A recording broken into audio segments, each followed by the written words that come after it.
Agriculture has made the largest contribution by a significant margin to the improved growth of our economy in the second and third quarters of 2017. This year, we will take decisive action to realize the enormous economic potential of agriculture. We will pursue a comprehensive approach that makes effective use of all mechanisms at our disposal. Guided by the resolutions of the 54th National Conference of the Governing Party, this approach will include the expropriation of land without compensation.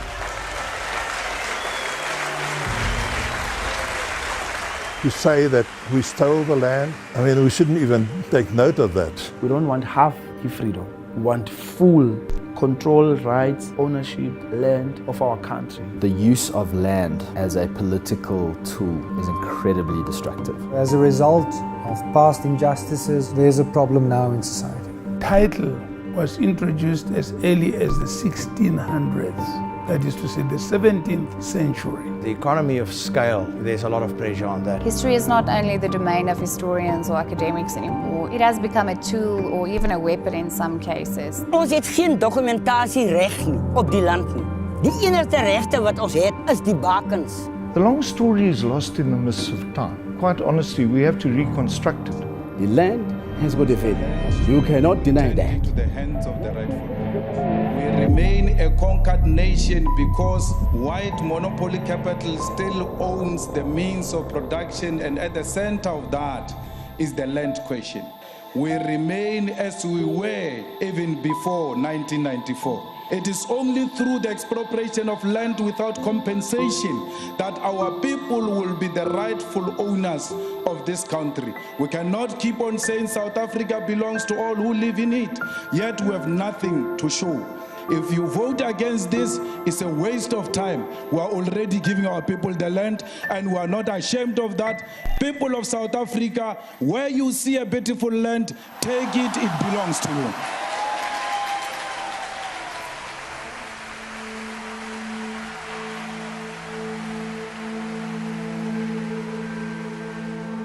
After the implosion of the white minority government and the advent of a national democracy in South Africa, the country has experienced a fair amount of economic growth. The economic growth that followed as a result of South Africa's reintroduction into the international marketplace is often attributed to the efficacy of the ANC government, since the ANC happened to preside over the system that oversaw the process. All the while, the ANC insisted on enforcing a national democratic revolution, which implies an aggressive centralization of power in the state, the erosion of private property rights, and a severe restriction on economic freedom.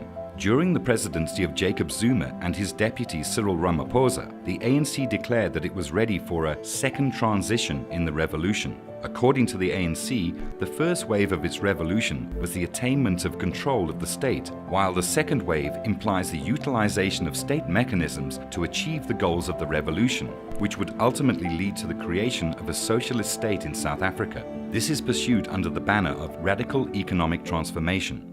If he studies the history, he will understand how it came about. And after all, if that's what he really believes, why not apply that also to other parts of the world where white people came after the indigenous people that were already there, like America?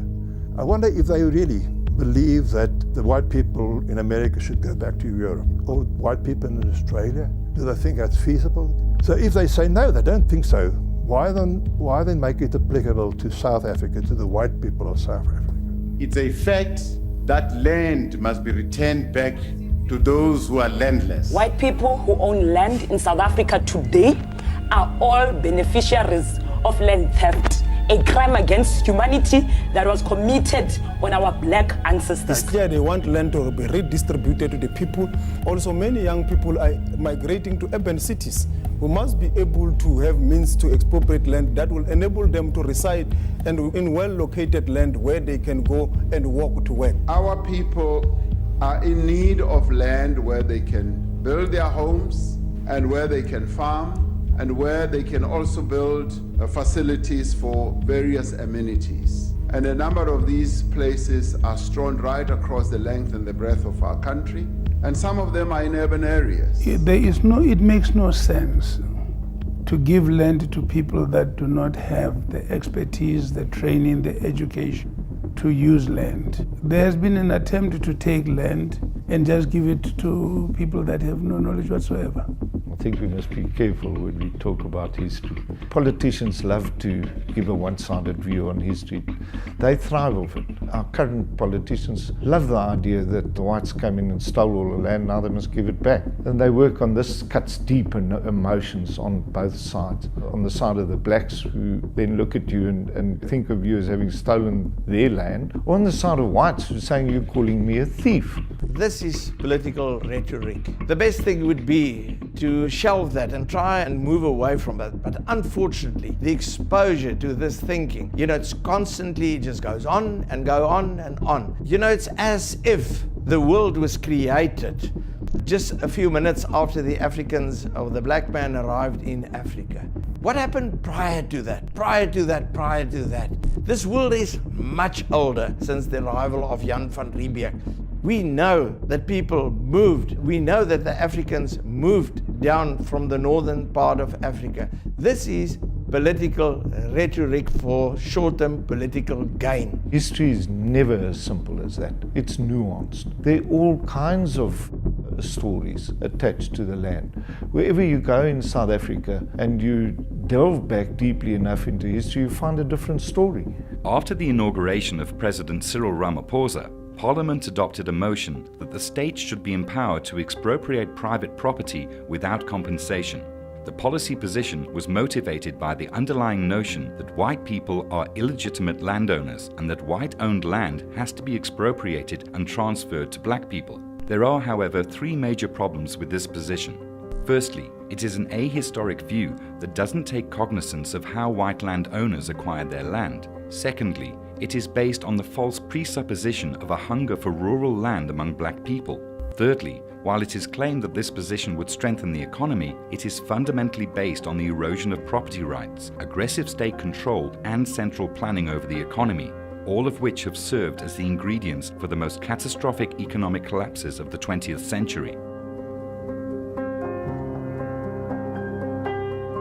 Well, in South African terms, it has come to our shores through the alliance between the African National Congress and the South African Communist Party. But if you listen to this term, you can hear it has a Cold War sound to it, because it is in essence a revolution driven on the basis of a class struggle that comes from a communist orientation, and it aims at overturning the current economic structures. And that is why the ANC and the SACP has for a very long time promoted the nationalization of banks, the nationalization of land. They mean a complete reorganization of society along the lines of their ideology, which has been their DNA for some time now. It boils down to centralizing power in the hands of the state and directing the patterns of property rights distribution, of human settlement across society. I just think radical economic transformation is part of the ANC's Marxist socialist agenda. I don't think that there's anything much else to it other than they want to increase state ownership over resources, over land, over key nodes of the economy. When they talk about radical economic transformation, it's really code language for increased state control over the economy. You need a government that will be strong and straight and will push the socialist and communist kind of governing, which will make sure that the land and the economy of the country benefits the majority. When they say radical economic transformation, they specifically want to zoom in on the economy, the distribution of ownership, and even intervention within specific companies to organize how they manage their production processes and how they link up with other companies. It's basically thinking of society in terms of state direction of the economy based on old socialist ideas, some technocratic socialism, as well as a strong dose of racial engineering. First of all, we must understand in South African law, you can only steal immovable objects. So you cannot physically ever be convicted of the crime of stealing land. But it is a term often used by politicians. With reference to the apartheid era, they mean the dispossessions and all of that, but it's not physical stealing. So it is an unfortunate concept because it has a political undertone, but it's not the correct legal term. Of course, the Constitution does not say you can take this land without compensation. it actually says that it's got to be done with compensation. For instance, you can, as government, take land and make it available for building roads. If you wanted to build roads, you can approach individuals to say, we want a certain portion of your land because we want to build a road here for general use of the people of the country. Section 25 of the Constitution has what we call a negative guarantee. It doesn't say anyone is entitled to property. It says no one may be deprived of property except under a law of general application. If you have property, it is protected to some extent. The pity is that I think agriculture is an economic process and you should apply the market principles to make sure that it brings up the best farmer to produce food for a country. The ANC governments do have an ideological and political agenda, and they make use of the land as a political tool for them to gain votes. And that is very complicated because at the end of the day, food security is in stake and you are going to lose production value. And that is at present the reality because almost 95% of their not even aggressive transfer of land at this stage go out of production. This is a very complicated issue and I think it's very irresponsible of a government to have that approach. The South African government has adopted different programs as part of its land reform plan. The first is a program of restitution, according to which people whose ancestors or communities have been deprived of land can file land claims in order to receive compensation, either in the form of financial compensation or obtaining the land. The second is a broad process of redistribution with the aim of enforcing equality regarding land ownership on a racial basis. This process involves government buying land from white people in the open market and redistributing the land to black beneficiaries. The term redistribution is, however, misleading, as this process is followed regardless of how white landowners obtain their land and whether any community was dispossessed on that land. The second phase of the National Democratic Revolution imposes the ideology that land shouldn't be bought from white people, but expropriated without compensation. This is born of a misunderstanding. Most of the people that ask for land, they don't want land because they want to farm. Because if you want to make money out of land, you need a lot of training and education. A lot of our people that are asking for land, they want land, residential land. And that's a different thing from wanting a farm.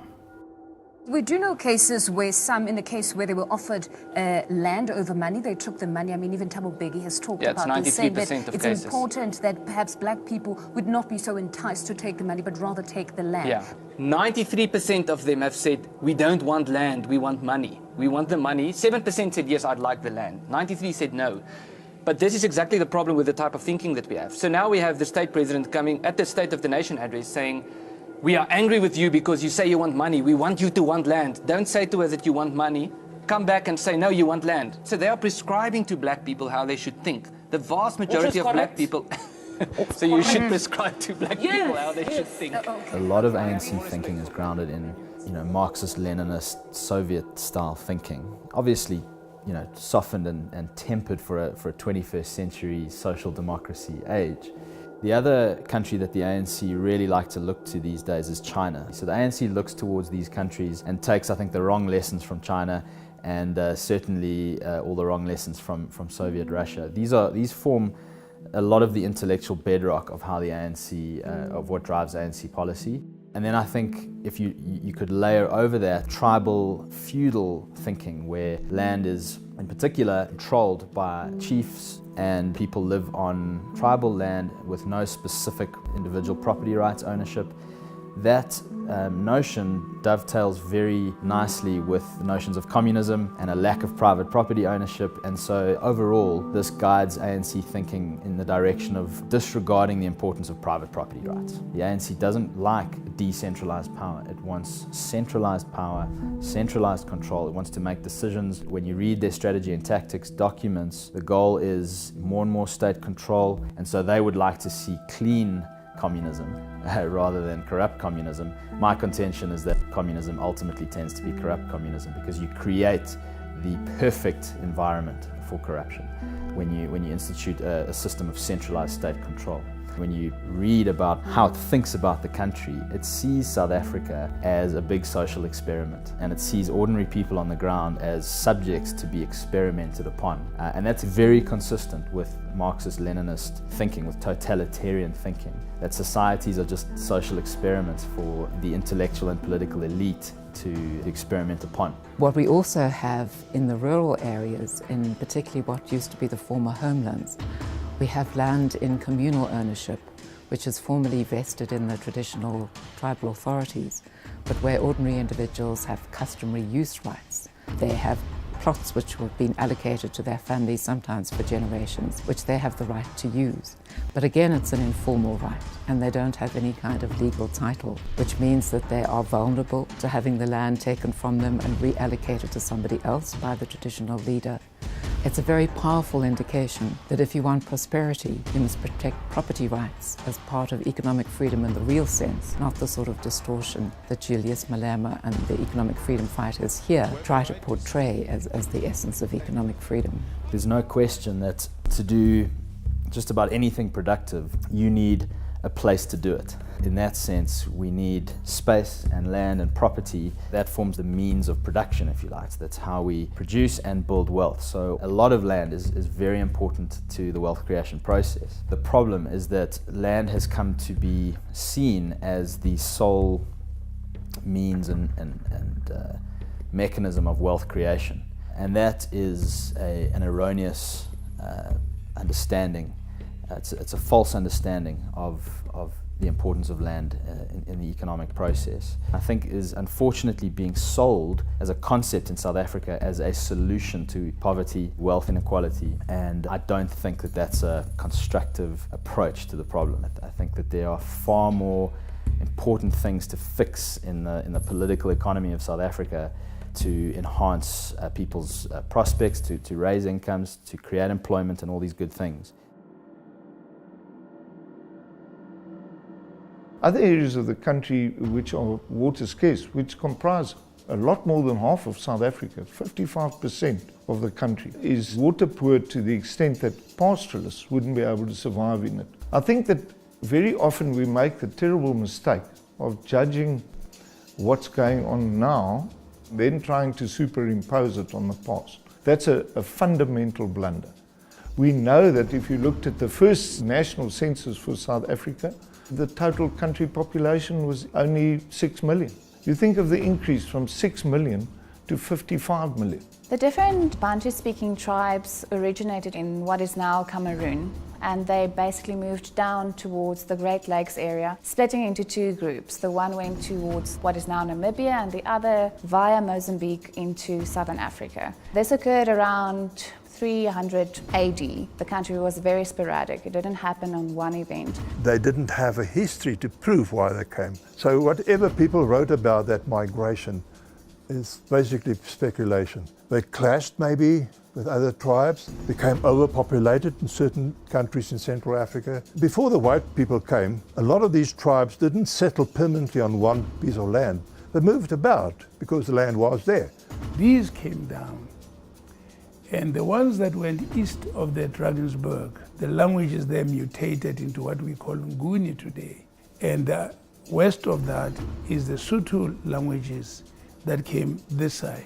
That migration didn't happen overnight. It could have taken 3 centuries of gradually moving south. So they arrived in the Cape, more or less where the Fish River is today. That was the Xhosa people, Nguni tribe. They arrived there not long before the white people arrived in South Africa. So when the whites started moving up the coast, the east coast, they met the black people more or less where the Fish River is. I would say the black people probably arrived in the Eastern Cape in the mid-16th century. They found other Africans living here. What we now know were Khoi and the San. These people occupied these territories that we now all know, whether it is KZN, Free State, Lesotho, all these territories going that way. Most tribes settled on the east coast, and the west coast was mainly inhabited by the Khoi and the San. In retrospect, they might now say the land did belong to us, but of course, they didn't have formal land ownership as we know it today. But yes, surely, and I think the white people respected that, or most of them at least. Between that mountain and the sea, or the mountain and that river, that belongs to the Zulu. But the people, the individuals amongst the Zulu, and that can go for all the tribes in Africa, they didn't see themselves as owning that little piece, but the tribe owned it, yeah. So it was communal land ownership in the name of the king. The Khoisan people are the indigenous people of southern Africa, and as these Bantu-speaking people moved southwards, they had Iron Age technology. So obviously they were much more advanced than the Stone Age technology that the Khoisan had at that stage. So through various conflicts between the two, they were in effect dispersed throughout the rest of the country. They moved into the mountainous and semi-desert areas because of the conflict with the Bantu-speaking people. Ek kan niks amptelik praat nie. Hier moet ek praat uit 'n pyn en hartseer. As ek my amptelikheid het, moet ek myself kan help. Ek moet na my mense se behoeftes kan omsien. Ek moet na hulle boodskap kan luister. Ek moet by hulle huise kan omgaan. Ek moet na hulle toestand kan sien. Maar ek is 'n vreemdeling in my eie land. Wat word van my kinders? Wat word van my kleinkinders? Wat word van my volk? Wat word van die Boesman gemeenskap? Wat word van hulle kulturele regte? Wat word van hulle grondregte? Ons is onder 'n skerm. Ons word toegemaak. Administrateur is bo, hof is bo, prokureurs as langs aan. Ons is die voetvelle. Hulle praat mooi boodskappe aan die wêreld wat alleen is. Grond is die fundament van die Boesman. Grond is die testament van die Boesman. Grond is die woning van die Boesman. Grond is die land van die Boesman. En hy respek. Kom ons lieg nie. They were pushed into that arid part of the land by the blacks and the whites after the black people. And they slaughtered them. And there's various references to how the black people treated the Khoi and the San, especially the San, and also the white people when they came in. The Khoi and the San generally were nomadic. They moved from place to place, and they enjoyed the prosperity territory that was fertile. But as we arrived in these big formations, they got to be driven out of there, defeated, taken over, many of them incorporated, but very others ran away. No human beings, if you think carefully, no human beings would have chosen to live in dry territories like the Kalahari, when there was a whole territory that had plenty of water.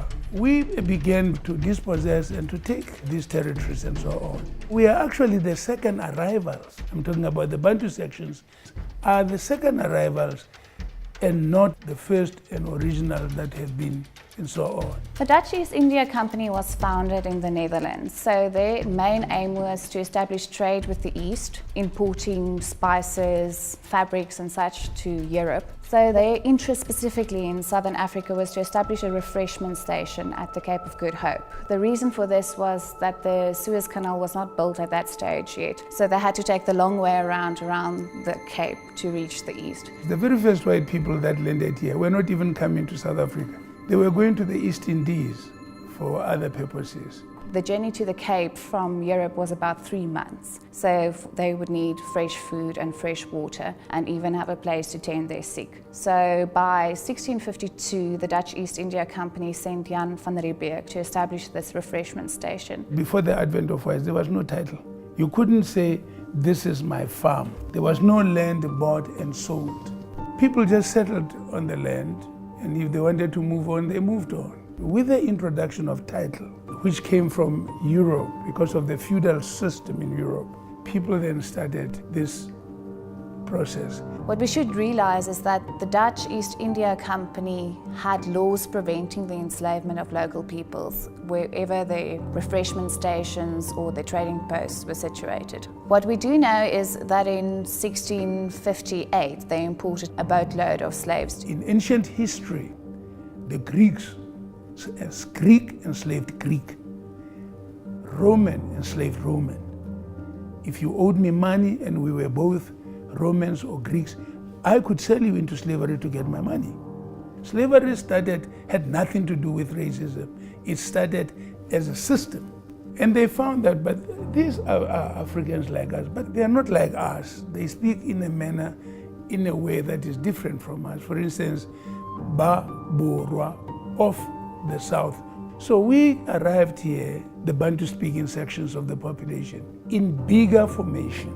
We made bigger and better weapons than them. There's no doubt at all that fundamental schism in South Africa in those days would have been between two groups, hunter-gatherers and pastoralists. There's all the evidence that shows that they were in conflict right from the word go. And this caused, we know, terrific difficulties between the San and the Khoi. And later on was to cause enormous difficulties between the San and the black African groups that had moved down from Central Africa, who were definitely not going to tolerate hunters poaching their livestock. There was war between different tribes in this country before the advent of whites. Very many, there's a period in our history that's called Difakani. It was a generalized war. Other tribes defeated others and they took them over, they took their properties and so on. As the settlements expanded towards the east, the need for land increased. Eventually, white settlers, who would later become known as the Boers or the Afrikaners, met with Xhosa settlers on the eastern frontier. Initially, a border was created between the Boers and the Xhosas, but the border was disregarded by both parties, resulting in 8 border wars between white and black settlers. The settlers living on the eastern frontier were mainly from Dutch and German descent, so they came with the Dutch East India Company and they had a very specific culture to the British. The interesting thing about Hendrik Bibeau is that he was the first European to actively associate himself with Africa instead of Europe, and this already occurred in 1707. He was a 17-year-old boy running through the streets of Stellenbosch, being chased by the magistrate because he had been unruly. And as the magistrate was attempting to give him a hiding, in effect, he shouted that you're not allowed to hit me, ek ben een Afrikaner, meaning I am an Afrikaner. He saw himself superior to the magistrate who was Dutch-born while he was South African-born. And this is interesting, and this is a watershed moment basically, because now a group of people actively started associating themselves with Africa. People from Europe that settled in Africa decided to turn their back to Europe and turn their face towards Africa, and took a deliberate decision that they did not see their future in Europe, that they saw themselves as Africans. And it's now already a few hundred years later, it's already a situation where Afrikaners has been here for many generations, and that's why it's unfortunate that you still have people not seeing Afrikaners as Africans. In the early 19th century, a severe power struggle developed amongst different black tribes in southern Africa, which eventually resulted in what became known as the Mfakane or Difakwane. This was mainly the result of the expansionist wars by Zulu King Shaka and the reign of Mzilikazi, king of the Ndebele, also known as the Matabele. By 1815, a wave of destruction unmatched in South African history was released. Zulus, they've had a lot of fight with different tribes.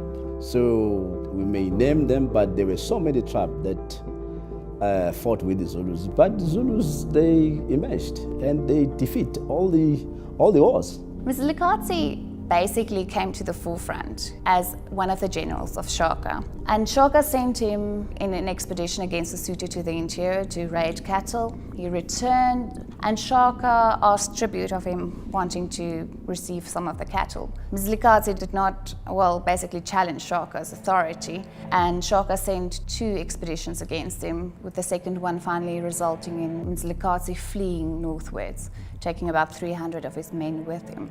As he fled northwards, he basically took in other tribes or conquered them and incorporated them into his own numbers. By 1830, he occupied and he ruled over almost the entire area north of the Vaal River. So he was a very powerful warrior with large tracts of land under his control. So by the end of the Mfakane, which lasted more than a decade, it is estimated that only the Venda remained in their original position. The rest of the tribes had been dispersed, some of them fleeing as far north as Tanzania and Zambia to get away from the carnage. In addition, about up to 2 million people were killed during these wars, which is a significant number of the people living in southern Africa at that stage. If you think of the 1911 census, there were only 4 million black people in South Africa. The Cape was annexed by the British in 1795, which initiated friction between the Boers and the British that would last for more than a century. The subsequent colonization of the Cape by the British was one of the many factors that led to the Great Trek of 1838. The Voortrekkers then had what they called the commission track that went into the interior to look what the situation was, and they found vast open spaces which was left open because of the Mfecane, where there were tribal wars that made people flee the central part of South Africa. The commission track were actually 3 tracks that moved out of the Cape initially. Their main aim was to establish if there was open land for a viable settlement of the people wanting to move out of the Cape Colony. The one in Natal is significant as it was led by Piet Uys. Upon arrival in Natal, he negotiated with Dingaan for a piece of land between the Tugela and Umzimvubu rivers, which they intended to settle. Dingaan actually agreed to this, even at that early stage. And upon his return, he communicated this with other potential Voortrekkers at that stage still, and that is why they chose Natal initially. Retief was the first democratically elected leader in Southern Africa because he was the first governor elected by the Voortrekkers. And in this position he went to Dingaan in Natal to ask him for the piece of land that Piet Uys had originally agreed with Dingaan for. And this was to establish a republic for the Voortrekkers. Dingaan agreed on the condition that he recover his cattle from Sikonyela, who had raided their kraal. Piet Retief did this. They sent an expedition and recovered the cattle and even got some extra for Dingaan. Upon their return, Dingaan signed the treaty that they could occupy the piece of land between the Tugela and Umzimvubu rivers. But a couple of days later, unfortunately, Dingaan ordered his warriors to kill the whole delegation. They had them tied and beaten to death as Piet Retief watched. He was the last to be killed. A couple of months later only that they find their skeletal remains and the saddlebag containing the treaty between Dingaan and Piet Retief. Both parties had signed it, so it meant that that area of land was officially the property of the Voortrekkers. Dingaan, shortly after Retief's murder, he sent about 6,000 to 7,000 of his warriors out to exterminate all the Voortrekkers that was within the boundaries of Natal. They attacked in the night and killed more than 500 people in that single night, most of them women and children, and the servants that accompanied the Voortrekkers on the Great Track. After the murder of Retief and the massacres at Bloukrans and Wienen, Andries Pretorius was elected to replace Retief as leader. Pretorius's commando of 464 found themselves surrounded by a Zulu army of about 12,000 men. Against all odds, the Zulu army was defeated at the Battle of Blood River, after which the Voortrekkers went on to establish the Republic of Natalia based on the treaty between Retief and King Dingaan. As the events unfolded on Retief and Pretorius's expedition in Natal, another trek under the leadership of Hendrik Potgieter was attacked by the Ndebele of Mzilikazi. The attack was averted at the Battle of Vechkop. Potgieter, along with a number of supporting black tribes who had been displaced by Mzilikazi, then entered Mzilikazi's territory to initiate a counterattack. Potgieter, along with some of the other black chiefs that were dispersed due to Mzilikazi's wars, sent an expedition out against him, and they basically dispersed the Ndebele and they had to flee. So the Voortrekkers were by right of conquest the new owners of this area of land. What happened then is that Hendrik Potgieter allowed his allies that fought on his side to occupy the land that they had previously held within north of the Transvaal that Mzilikazi had sent them away from. So it's interesting to note that the Voortrekkers, in allegiance with many of the black tribes, fought against what we can now say was a tyrant that basically killed their families and led them to leave their homelands. In our tradition, if you are being conquered, then that land belongs to me, even though people belongs to me. If I come and fight you and I conquer you, then you must know I'm taking over that land and I'm taking over your people. You must follow me wherever I go. And I will be ruler there because you are defeated. That's how it works long time ago. White people knew that this part of the land was occupied by a certain tribe, but you know, again, because the black people didn't have that concept of owning land, they didn't see it as a permanent sort of arrangement. All over Europe, or all over the world in fact, the land that they then took was seen as spoils of war. It was yours. You won the war, you take it. It happened in Europe, it happened in America, and all over, even in Australia. The Matabele today don't live in South Africa anymore. They moved to the Limpopo River into Zimbabwe, which they conquered from the Shonas that lived there before. Especially the allies of Hendrik Potgieter in his war against Mzilikazi, all of them received their land back. One of the groups even received a great stretch of land that stretched from Tong to modern-day Mafeking. To say that all this ground was taken by conquest is absolutely untrue. If you work it out, it comes to certain areas of South Africa, and it's a minority of the ground. Ironically today, just about all of it is under land claims now. After the conclusion of the Great Trek, the Voortrekkers established several republics. This included the Zuid-Afrikaanse Republiek, which was also known as the Transvaal Republic and the Republic of the Orange Free State. These republics were, however, soon targeted as a result of British expansionism, which led to the First Anglo-Boer War in 1880. Within 4 months, the British were defeated by the Boers. The Second Anglo-Boer War was declared in 1899, but this time on a much larger scale. After the British captured the capitals of the Transvaal Republic, as well as the Republic of the Orange Free State, the Boers resorted to guerrilla warfare, resulting in several decisive victories in the field. In response, the British initiated a scorched earth policy through which Boer farms were burnt to the ground. The wives and children of Boers, as well as thousands of black people, were captured and sent to concentration camps, where tens of thousands died an agonizing death. As a result, more women and children were killed during the Second Anglo-Boer War than Boer and British soldiers combined. After the British victory, the Union of South Africa was formed in 1910, with the unification of the various British colonies and Boer republics. The Union of South Africa was an internal, self-governing, autonomous dominion of the British Empire.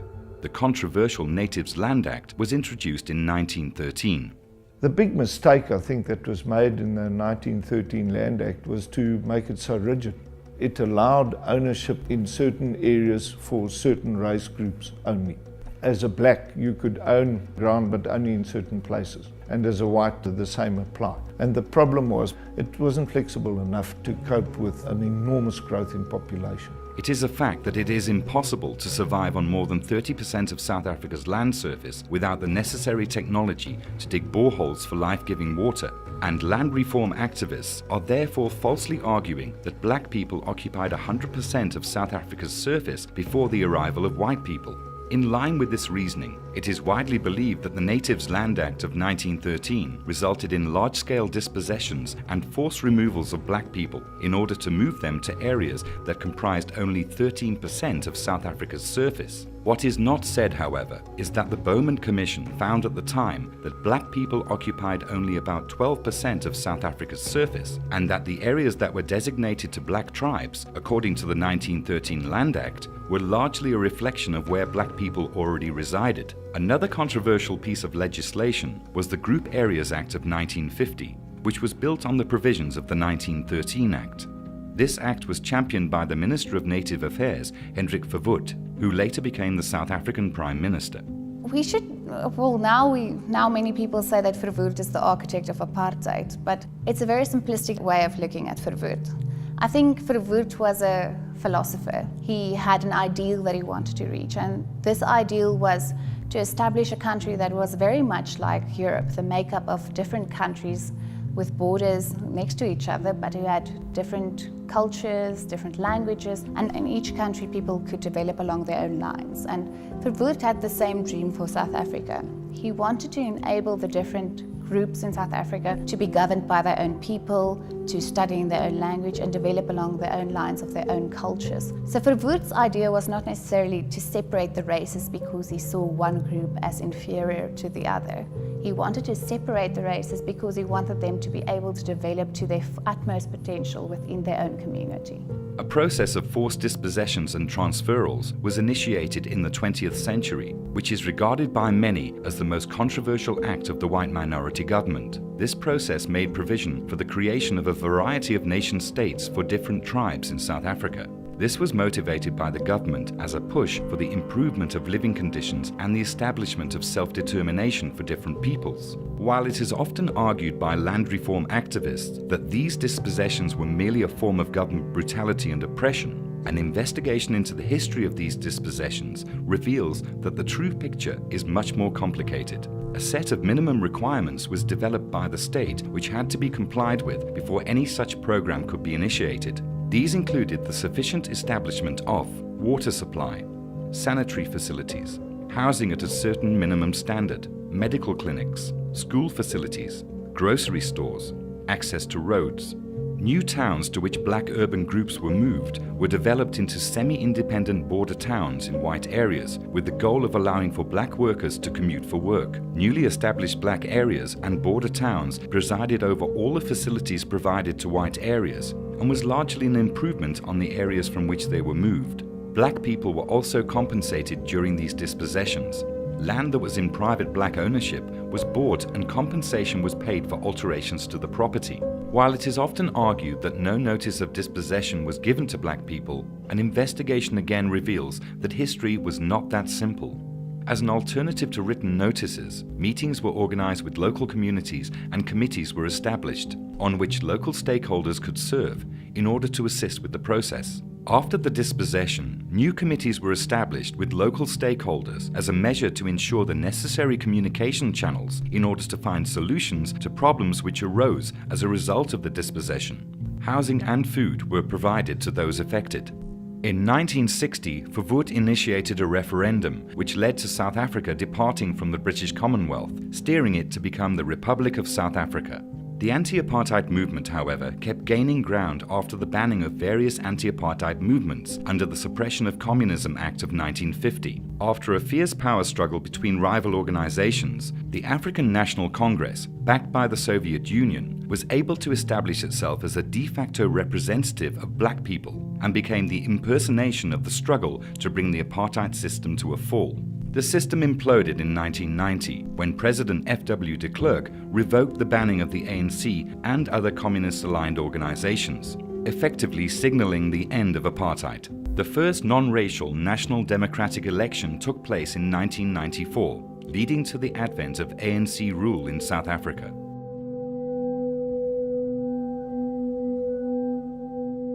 In 1996, the Department of Land Affairs, as I think it was called at that point, said that the government owned or controlled 26% of the land in the country. It was taking account of the land which had been owned by the state itself, which was about 12% in 1994. It was also taking account of the land in the homelands, which was always about 13% of South Africa's land area.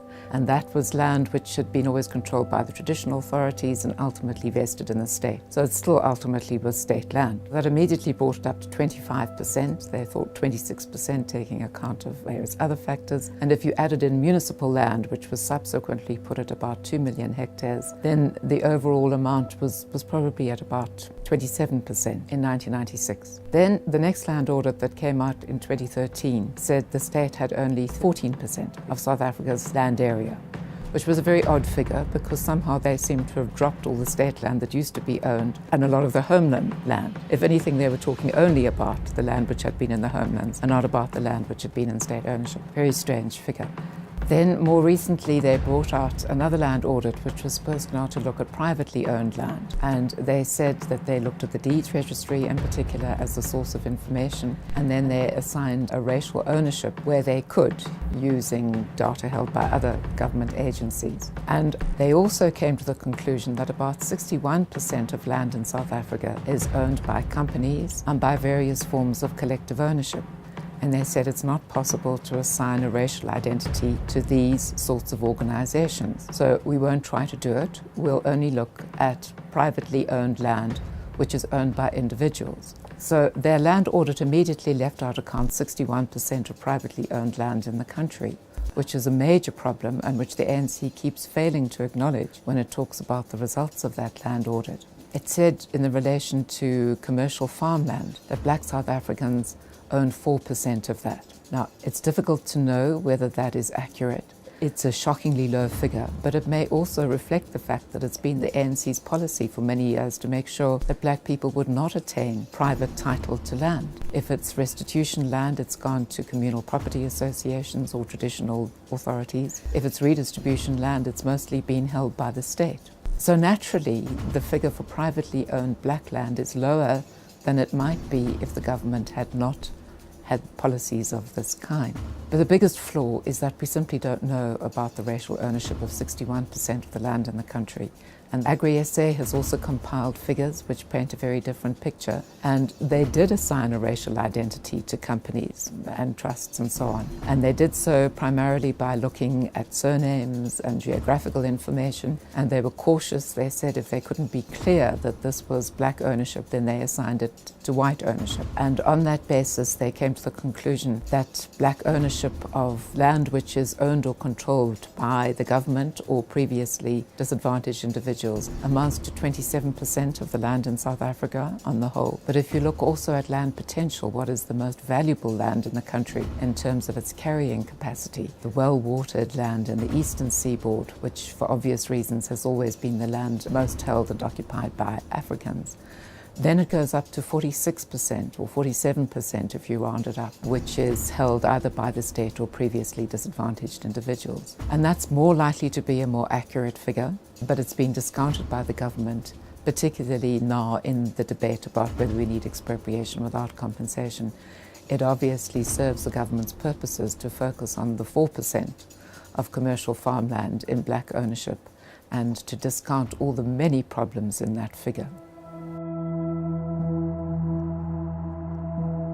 I honestly believe, in my experience through the years of handling land claims, I came to the conclusion that more than 90% of the people, or at least that are beneficiaries, don't make a success of the farming simply because they shouldn't have been granted a piece of land. Die land gaan lam gelê word. Ek het hier met hulle gepraat in 2003. Toe vra ek meneer, jy gee vir hy man 10 skap. Het hy man enige landbou ondervinding en kennis? Nee, maar ek verstaan nie. Die geld gaan vir die armes van die armstes. Ek vra meneer, het hy man landboukennis? Toe die man die skien 10 skap ontvang, toe slag hy 2 daai tyd. Hy vat 2, hy verkoop hulle vir kan of wyn. En hy maak 4 en hy braai vlees. Die eind van die week toe sy alle 10 klaar verkoop. Toe is daar niks meer. We are dealing with a very different country today than what we had, let's say, back in 1913. It's a country that's now urbanized.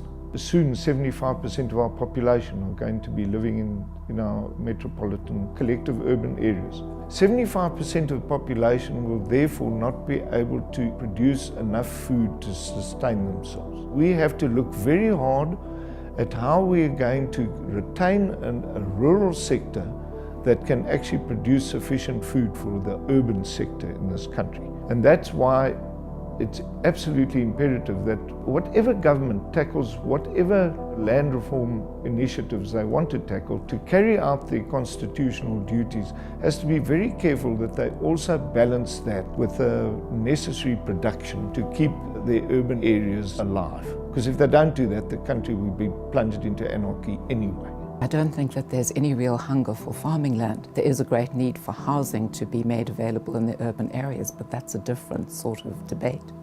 What the ANC has been seeking to do for a long time is to use the land injustices of the past as a wedge issue so that it can get closer to achieving an objective which is very close to its heart, which is to eliminate existing property rights. But from the land, the ANC can move to many other types of property. And there's also a fundamental, really fraudulent claim at the heart of the ANC's promise of redress. Because when it says it's going to expropriate without compensation so as to give land back to the people, what it's really talking about is that the state will end up as the owner of all that land. And it's the ANC's policy not to give black people title to land, so they have nothing with which they can go to the banks for collateral, which sets them up even more for failure. And this explains, at least in part, why so many of the land reform projects have failed.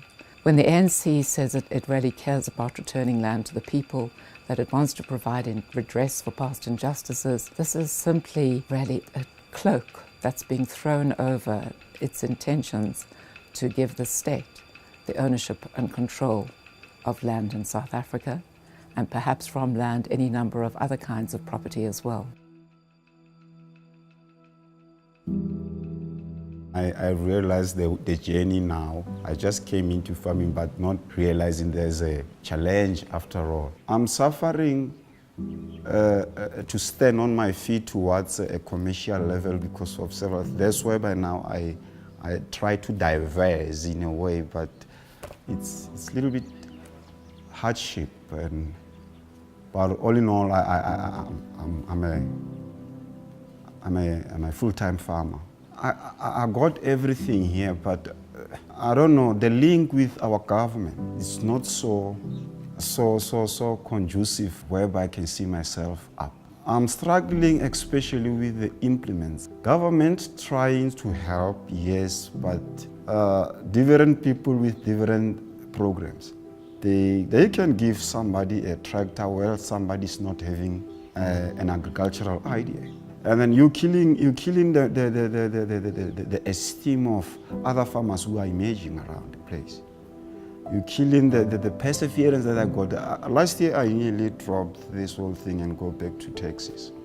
It's then whereby now you see the government trying to link me. I end up having grant, but it wasn't full package of grant. I was supposed to get the diesel, seeds, chemicals, herbicide stuff, and gansmith. I only got two elements. I got the diesel, I got the seeds. The rest, they said the government doesn't have money.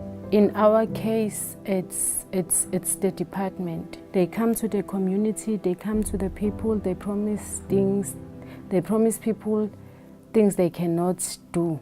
So at the end, we end up failing. As the committees, we end up failing the projects, so people think we are failing them, whereas we are failed by the department. We identified the problem of, the challenge rather than the problem of land reform some 15 years back, that it's something that needs to happen, but something that needs to happen in a controlled environment. And that's why we got involved in land reform, to achieve it on our own terms and not on terms that's been forced down to us by politicians. We felt it was important to continue and to persevere for the benefit of our children, because we couldn't find an environment where all communities could prosper together, there was not going to be a future.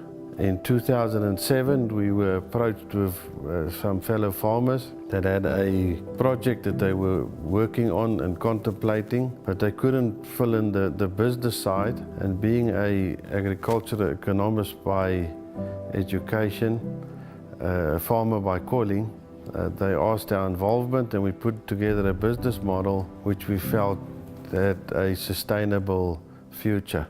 I'm here in a farm. It's a communal property. Everybody of this community is a beneficiary. It's a transpass, it's a headache, farming nearer to community. I'm in a farm, it's vandalized, I'm willing to upgrade, I cannot. I'm nearer to communal. I cannot run things, crime. It happens to me to lose 1,000 liters of diesel this season, previous season, whereby it costed me, I sold 2 heifers of Simbras to buy another diesel. So that's a drawback.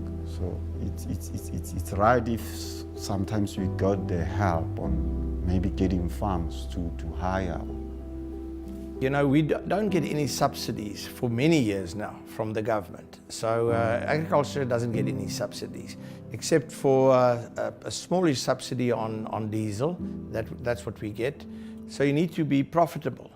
And obviously with the decline in the value of our currency, it sometimes makes it very difficult. Yes, on exports you gain, but you know, as you know, the rand is at this present moment is strengthening, and it makes it unbelievably difficult. Yeah, I got, it's just the profile, NDP, a National Development Profile that they make to me from the government. As in, I'll receive seeds, as in, I'll receive help up to farms, but it's 5 years now. Since I've got 5 years, I applied for a farm, till now. That's the only thing. Yeah, it's my brand make. Well, after I started to buy my 6 Simbras, the letter from Agriculture and Forestry and Fisheries for marking. And then this is a contract proposal for the contractor that I'm using now, Vian Kotsi. Yeah, he's the man that he's mentoring me, he's helping me with this. I'm what I am with that man. He's a white man, but he's helping the poorer farmers year round. I don't believe government should be involved because even government himself doesn't know how to run farms. They should leave farms to people who know how to run them. Everything we are doing is successful, not because we know better. It's because we have commercial farmers from Melmot. They are helping us a lot. We are not doing it on our own because when we got the farms, we had nothing. We didn't know where to start. And then our Inkosi went and found us help. Where the department they came, they promised to help us with the legal. They had their legal member. They had everyone who was going to help us. But they attended only 2 meetings, and after that, they vanished. If our kids grow up believing in what we are believing in now, the relationships we have made with the commercial farmers, if they will continue to carry on that, then we will have a successful generation. We have a program in Kulini of transformation, of uplifting our town in Kulini as well as Tlabulugang next door. A lot of role players are involved in this planning of over 3 years of rehabilitation of the environment and to open the potential that is surrounding Kulini. And part of the potential, as I identify it together with these role players, is this 12,000 hectares of agricultural land. And to get this in production, it will make a difference to our community. But this is now a blockation. Nobody wants to become involved and nobody really knows why the system the government follows is not working. They want to get more land in South Africa. But what of trying to set this land that is available, like where we stand now, 12,000 hectares, what to just open the potential of this potential they already have?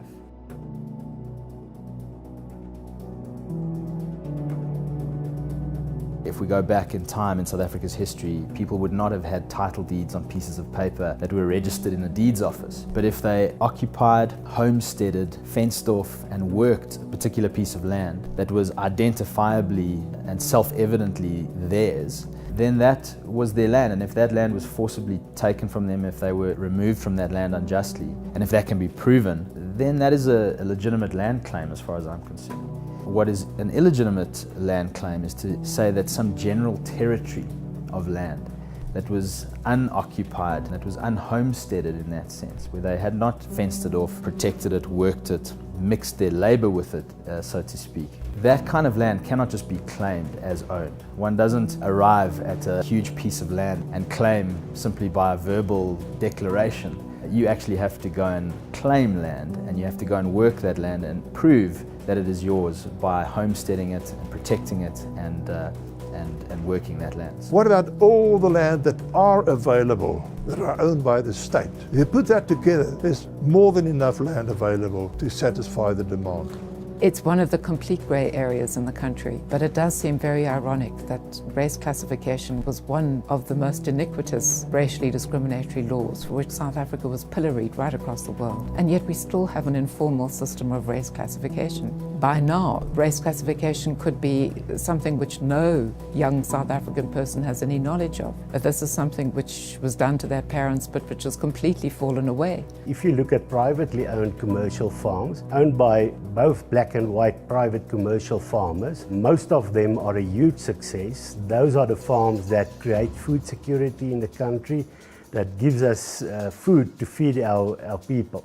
When you go to the situation where land that was expropriated or bought by government, according to the Minister of Agriculture himself, he said that 95% of those farms fail. There's a number of reasons for this, but you would see within only a few years there would be a huge a deterioration in those farms and productivity would stop in most cases totally. What is actually astonishing to see, in many cases these farms are located next to one another, and on the one side of the road you would see successful farms, huge productivity, and just across the road a farm that was taken by government, it would be a dismal failure. And the paradox is something that one cannot miss if you look at it.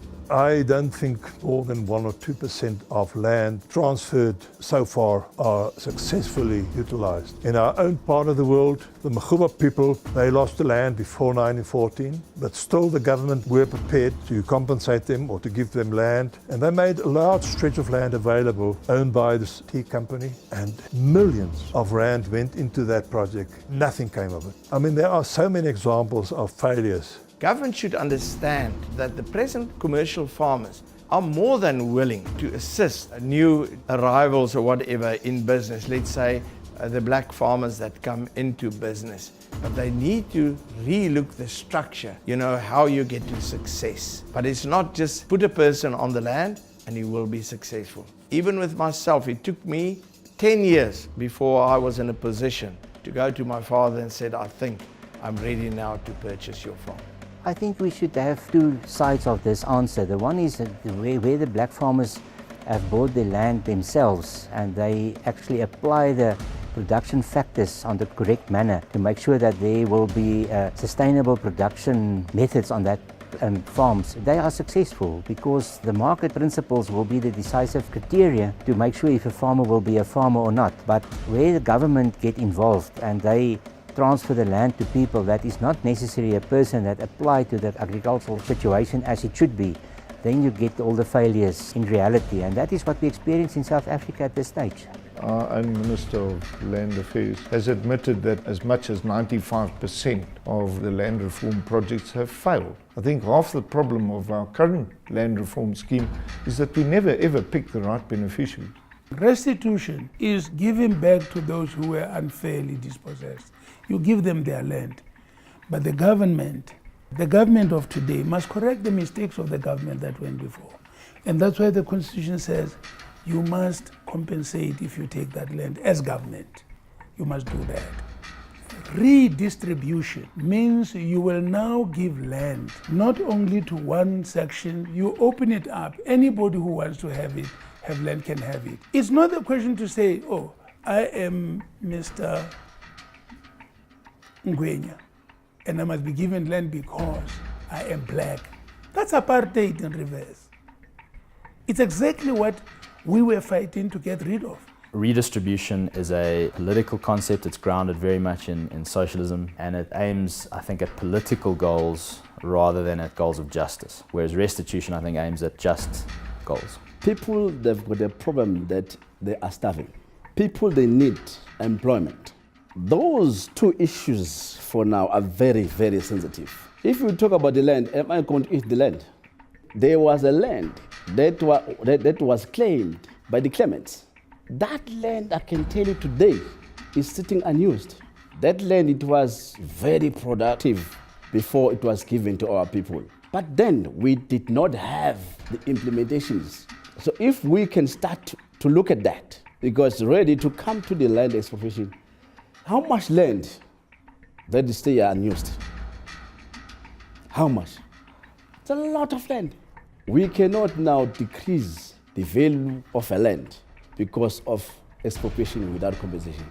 The food that you are talking about, we are not even going to have it.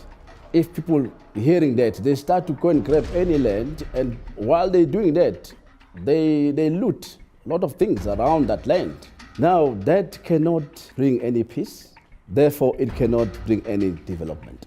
Because number one, our people are not trained to do the farming. They need to be trained how to do farming.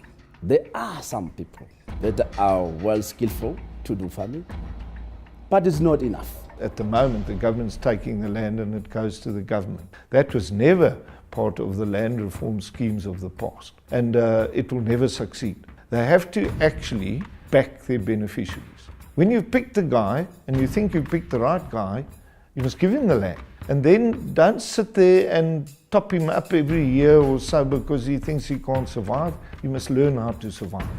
That's the only way that you can do land reform in practice and expect it to work. There is no other way.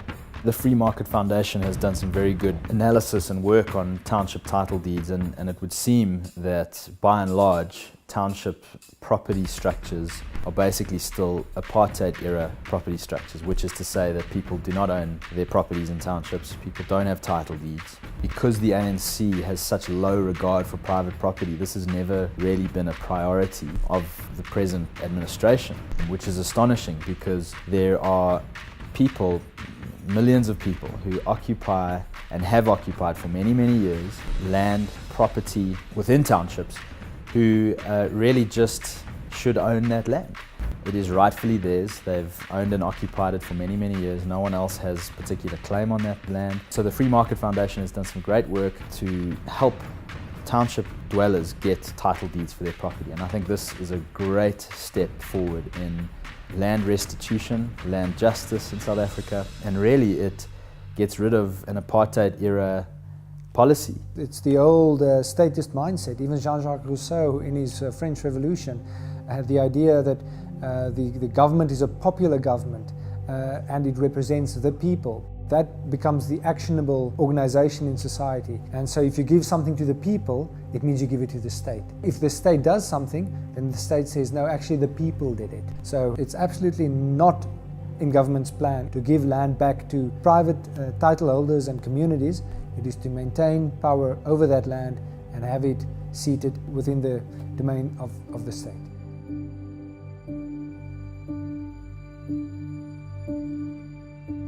There's one thing that I firmly believe in, is you don't change a perception with facts.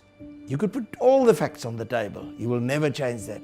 You change a perception with another perception. And the sooner we get to that we change perceptions with perceptions, then eventually those people that come into business will be successful. The minute you centralize power, your scope for corruption just increases dramatically, and it's a corrupt system that is guaranteed to perpetuate inequality. It's easy to evaluate history from your modern perspective. We look at things different because we have a different set of values and different factors influencing our lives nowadays. But once you look at history, you need to understand where those individuals came from that made certain decisions, or why certain things happen because of the situation surrounding them. Geld, nationale status, politieke macht, politieke beheptheid.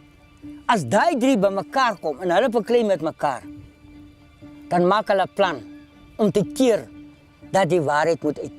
We must still educate and train large numbers of the children of this country, black children, so that they become able to can ask for land from the government, to work it and produce and contribute to fruit, and like anybody else own as much land as what they can work. The ANC should rid itself from its obsession with race. So-called white commercial farmers are not the enemy. They want to make a contribution to give access to farming opportunities to various communities. The entrepreneurial skills among the black people are huge. What support do they get to grow their businesses? We use them, but they hardly get any support from government to at least get them to develop their entrepreneurial skills to become very competitive in those environments. Land and focusing on skewed land ownership and whites as the problem completely distracts attention from the ANC's own failures in government over so many years. It promised black South Africans a better life for all back in 1994, and yet it's failed on some of its most important responsibilities: to improve the schooling system, to improve healthcare, to make sure that we have a rapidly expanding economy, to make sure that we have jobs in the sort of numbers that we need. But all of these failures of governance are now being drowned out by all the focus on land, the possibility of redress, which is a false promise, since the ANC plans the state will own and control the land. And whether this is a good or a bad thing, it's taking now almost the entire attention of the media, and one wonders how easily it will be for opposition parties even to get a hearing on the ANC's failures of governance in the run-up to the next election. It should be very difficult for black and white people to live together, purely based on the fact that the black nation, by each and every day, is becoming more frustrated and more depressed. And the cause for their depression and frustration is being inactive in the economy. We are sitting in a ticking time bomb, which might explode at any time if the issue of land is not resolved. Sometimes the question is, what is the right way to solve a problem? We can have a debate and everybody can propose something and we can imagine that some of these will lead to a better outcome. But there's something even easier to be done, and that is what should be stopped. Because sometimes the actions suggested to solve a problem may actually worsen a situation. And even if you don't have a better action, just stopping the current action is probably already going to lead to a better situation. This is the great irony, I think, is that until we actually move beyond the land question, until we deal with it specifically, it will actually sit here and act as a dead weight on the economy. It's easy for us to judge someone living in the Middle Ages for believing the earth is flat, but those were the biggest thinkers of their time, and even that fact could have changed because of technological advancement. So we should not judge people throughout the history of South Africa through our modern lens. We have new opinions and we have new ideas and new influences. We should rather try to look at the world through their eyes, and only then can we really have an idea of what life was like and why certain decisions were made and certain things took place. Die Boesman is skuldig teenoor sy volkere in sy land.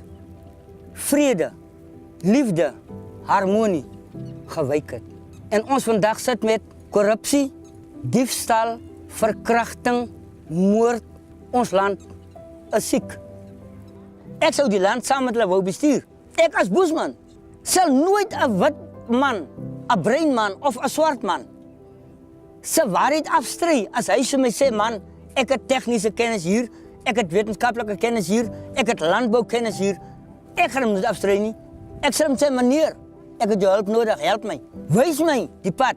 You will enrich yourself if you position yourself within the opportunities that are available. There's huge opportunities for black entrepreneurs, black businessmen, black whoever that wants to move into agriculture and understand that they could create their own wealth with the support of the present commercial growers. Don't keep on marginalizing the commercial growers because there's this belief, that we oppress our workers, we do this and that. Go through the exercise then and rate us and categorize us and say, who is prepared? Come and evaluate what we do on our properties and how we incorporate black people in our businesses and invest in them. And those people could eventually have the opportunities to own their own properties. The way market systems work is that they are very, very good at decentralizing knowledge, and they essentially thrive on decentralized knowledge.